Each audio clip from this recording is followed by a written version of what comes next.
Hello दोस्तों, स्वागत है आपका मेरे चैनल सो लेट्स स्टडी में। इस वीडियो में हम बात करेंगे ये जनरल कास्ट को ईडब्ल्यूएस का आरक्षण जो 10% मिला वो कैसे मिला, किस अनुच्छेद के द्वारा मिला।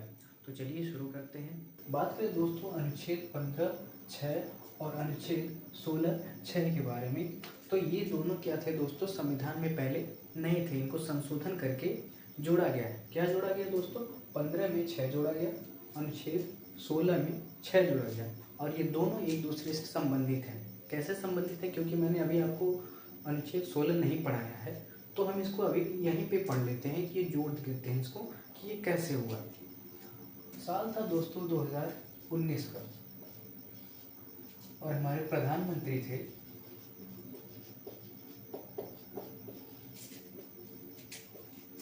श्री नरेंद्र मोदी जी।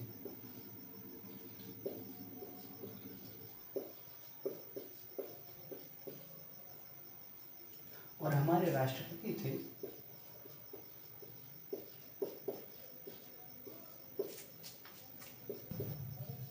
श्री रामनाथ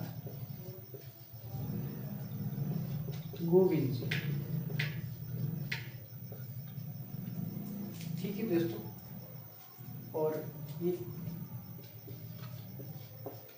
बीजेपी, इन लोगों ने क्या किया दोस्तों, संविधान में 103वां संविधान संशोधन किया। 103वां संविधान संशोधन 103वां संविधान संशोधन किया 2019 में। और क्या किया? अनुच्छेद 15 में 6 जोड़ा और अनुच्छेद 16 में 6 जोड़ा। और इसके तहत क्या मिला दोस्तों? इसके तहत मिला ईडब्ल्यूएस को 10% आरक्षण। कहाँ कहाँ मिला? क्योंकि अनुच्छेद 15(6) और अनुच्छेद 16(6) है, तो ये दोनों एक दूसरे से किस तरह से संबंधित है, आइए देखते हैं। तो हुआ क्या दोस्तों, जब संसद में 103वां संविधान संशोधन किया गया 2019 में, तो उसमें क्या किया गया? अनुच्छेद 15 में 6 जोड़ा गया और अनुच्छेद 16 में 6 जोड़ा गया। अनुच्छेद 15 में 6 जोड़कर कहा गया कि राज्य सरकार किसी भी आर्थिक रूप से कमजोर वर्ग की उन्नति के लिए शिक्षा के क्षेत्र में विशेष प्रावधान कर सकती है। उनके कहने का मतलब था कि किसी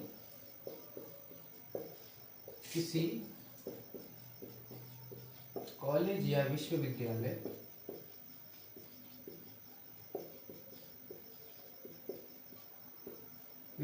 में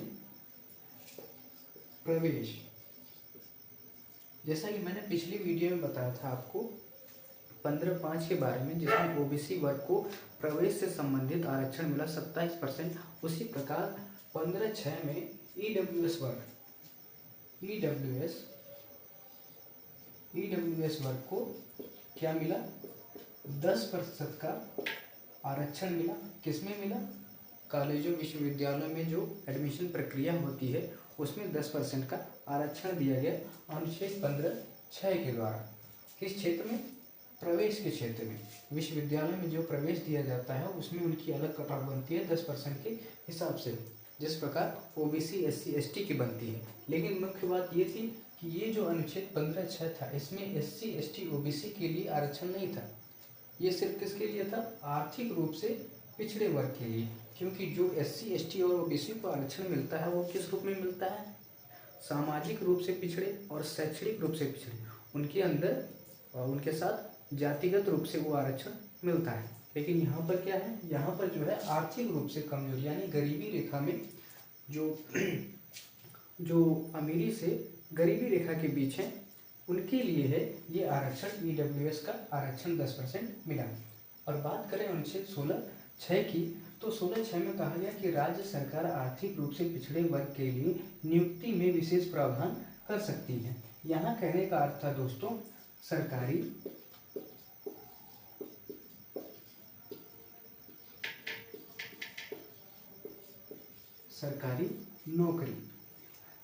नौकरी में ईडब्ल्यूएस को कितना? 10% का आरक्षण। यहाँ क्या है दोस्तों, अनुच्छेद 15(6) में कॉलेजों विश्वविद्यालयों में ईडब्ल्यूएस को 10% आरक्षण है कॉलेज विश्वविद्यालय में प्रवेश से संबंधित, और अनुच्छेद 16(6) में क्या है, सरकारी नौकरियों में ईडब्ल्यूएस को 10% आरक्षण। तो उम्मीद करता हूँ दोस्तों आपको ये दोनों समझ में आया होगा कि अनुच्छेद 15(6) में क्या जोड़ा, 15 में 6 जोड़ा गया आपको, और अनुच्छेद 16 में 6 जोड़ा गया। और इसमें क्या कहा गया, इसमें कहा गया किसी कॉलेज या विश्वविद्यालय में राज्य सरकार क्या कर सकती है, विशेष प्रावधान कर सकती है ईडब्ल्यूएस के लिए, ठीक है।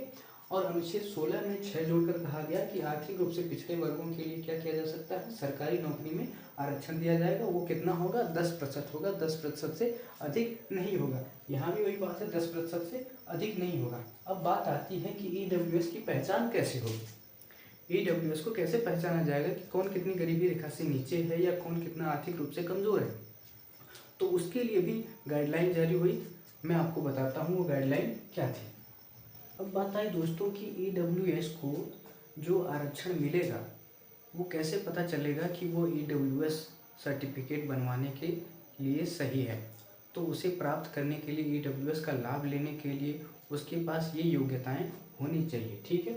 वो क्या है दोस्तों, उसके पारिवारिक आय, जो उसकी परिवार की आय है वो कितनी होनी चाहिए, वार्षिक आय 8 लाख होनी चाहिए या 8 लाख से कम, 8 लाख से ज़्यादा नहीं होनी चाहिए। अर्थात अगर 8 लाख से ज़्यादा हुई तो वो क्या होगा, वो ईडब्ल्यूएस सर्टिफिकेट बनवाने के लिए एलिजिबल नहीं है, उसे आरक्षण का लाभ नहीं मिलेगा। दूसरी बात है दोस्तों, कृषि भूमि 5 एकड़ या उससे कम। कृषि भूमि कितनी होनी चाहिए, 5 एकड़ होनी चाहिए, उससे ज़्यादा नहीं होनी चाहिए। तीसरी बात है दोस्तों, अगर गांव में घर है तो कितना होना चाहिए, 1000 वर्ग फुट या उससे कम, 1000 वर्ग फुट से ज़्यादा नहीं होना चाहिए। चौथा बात है कि नगर पालिका में, अगर वो नगर पालिका में है तो उसका घर कितना होना चाहिए, 100 गज या उससे कम। फ्लैट है या ज़मीन है वो कितनी होनी चाहिए, 100 गज होनी चाहिए, उससे ज़्यादा नहीं होनी चाहिए। अगर इन चार बातों में से अगर एक भी है, अगर मान लीजिए कि मैं कहूँ कि 5 एकड़ है या उससे कम है, ठीक है, लेकिन अगर आपकी वार्षिक आय जो है वो 9 लाख पहुँच गई और बाकी सब ये सेम है, मान लीजिए आपकी 5 एकड़ है, यहाँ पर 1000 और यहाँ पर 100 गज है, लेकिन अगर ये 9 लाख हो गई तो आप ईडब्ल्यूएस का लाभ नहीं ले पाएंगे। अगर इनमें से कोई एक भी ज़्यादा है तो आप ईडब्ल्यूएस का लाभ नहीं ले पाएंगे, इसमें ये बात कही गई।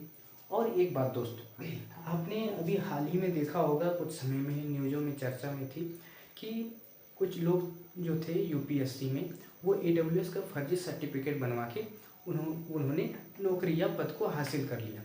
वो कैसे किया दोस्तों, होता ये है कि ये जो आपकी पारिवारिक आय है ये 8 लाख, ठीक है दोस्तों, इसमें ये मेंशन किया गया है कि जो ये आपकी वार्षिक आय है या ये 5 एकड़ या उससे कम, ये जो कृषि भूमि है या घर है या नगर पालिका है, इसमें जो भी सारे दिए गए हैं ये प्रावधान, ये क्या है, ये पिता के नाम पर है।